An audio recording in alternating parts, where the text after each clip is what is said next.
Hello, Will Thunder Talk here again with another video. Lovely few ideas and thoughts in my little brain noggin for you today. Today, I'm going to talk about how do you process challenging experiences, current and historic. So, cool question. I like to hear it. I like to see it. So, I would say how I process current ones, I think it's actually being really current with how I feel, right? So I had this instance at work recently, and I'm not going to talk about too much detail about it because confidentiality, but I had an instance where a really challenging scenario happened and I felt a bunch of feelings. It triggered a bunch of trauma for me. It triggered a lot of things that made me feel scared. A lot of fear, a lot of anger, a lot of hatred, a lot of disgust, all of those fun feelings. So a lot of us want to push those away. I certainly have been the type to push those away, avoid them, discard them, not engage with them, not take them seriously. If I just get them out of my face, it'll be fine. And a bit of the historic lens here for you. That didn't work so well for me because my feelings are so intense that they lead to really dark places and attempting to unalive myself. So we don't do that anymore. Now we have to look at them.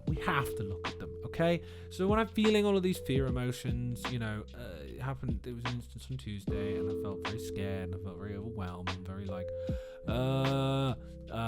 and I think something I was trying to do with how I process that is literally feel them, feel the anger, feel the disgust. Don't distract for a while. Go for a walk. Walking's great. So I did a walk.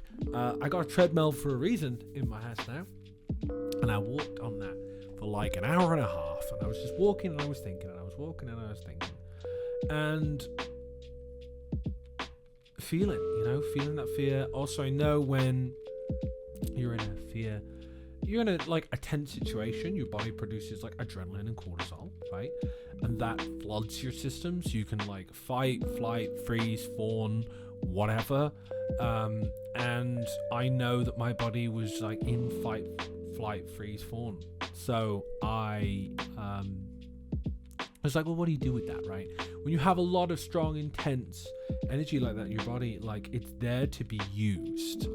So I used it, and by that I went back after the situation calmed down, and I exercised, and I did some calf push-ups, the ones I can do, and some squats, and sprinted really hard for 30 seconds, so I could signal the other half of my sympathetic nervous system, my parasympathetic and sympathetic nervous systems.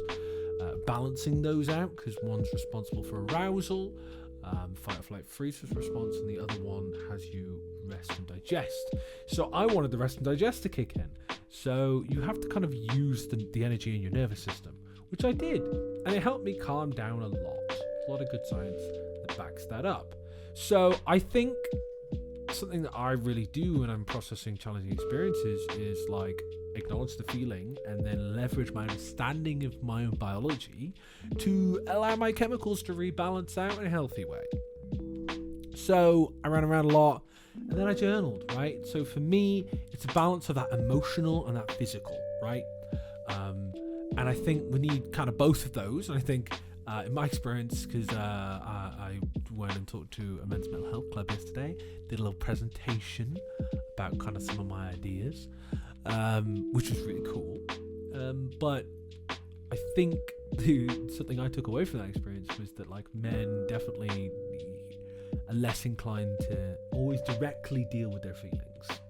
Some are and some aren't, and I guess it's an interesting difference, and I think everyone there was yeah, I do have challenging feelings, but they kind of work with them very differently, right? Some people like to joke around them, some people like to talk about them directly, some people share challenging experiences but are well, that's just how it was. We're all at different stages in the process of accepting and understanding these feelings. But shout out to Osler Street Mental Health Club, really cool group of guys.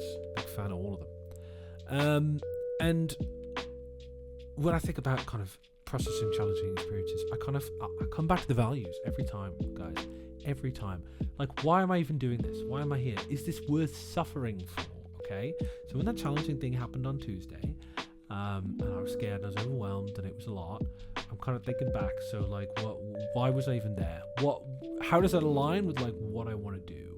And then I kind of looked at it and thought, well, I want to get to the depths of human experience and emotion, and like that does involve anger and sometimes a degree of violence, and like working with that and accepting that, and leading into that, letting my nervous system like process that, because I think historically I've just dissociated and been terrified. I think A, would be a huge learning experience for me, and B, I think there's a lot of anger that men default to. I know I do. I know a lot of other men do. And I want to not push anger away. I want to work with anger. Anger's here to help me be whatever. It's there to help me protect my own boundaries and my own desires and my own needs, and be like, hey, I'm at it, and stop. And I think that's really important to lean into, understand, and leverage, right? We should use it. Anger's good. Be angry. If you're angry, be angry. Anger's okay. It's a more socially acceptable emotion, but it's still not an entirely socially acceptable emotion. Like in women aren't allowed to be angry. I think ladies, get angry. Be angry. If you got to be angry, be angry. I'm here for it. And yeah, I want to be in those emotions. I guess something as an interesting side note when I think about processing challenging experiences now and historically is I feel like a step or two a little bit away from my feelings that maybe I'd felt historically. And I don't know if this is from all the weight loss. By the way, we over 110 pounds, 49 kilo, a lot of weight lost now, which is really cool. But that changes your hormonal landscape, right? And I guess something I've been thinking about with how I process challenging environments is when I'm a thick boy, I got more estrogen in me, right? Fat holds estrogen. So estrogen can contribute to significant boosts in like emotional intensity, you might say. So now that I'm like thinner, like the intensity of the emotions I experienced is kind of a bit muted. I don't know if it's also because of the Manjaro.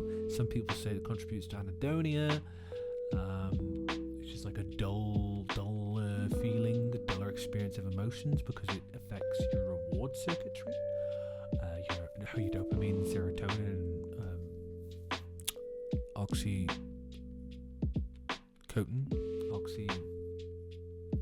the hug hormone, how those interact in your brain. Or maybe I'm just I'm in a different phase of my life and I've grown up and emotionally matured a bit at the age of 31. I don't know. It could be all of those things and it could be none of those things. But I think the important part about all of this is to kind of be looking and keeping the finger on the pulse of what your experience is, because the more you stuff down, I found this, the more I push away, the more I stuff down, the more it snowballs, and the more it builds up, and the less space I have in my own head to be whatever I want to be, to feel whatever I want to feel, right? So that's kind of how I historically have processed challenging experiences. I'm going to leave it there for today, a little shorter, but you've been wonderful. I've been Will. I'm going to leave it here. Take care of your good self, and I'll see you in the next video. Bye-bye.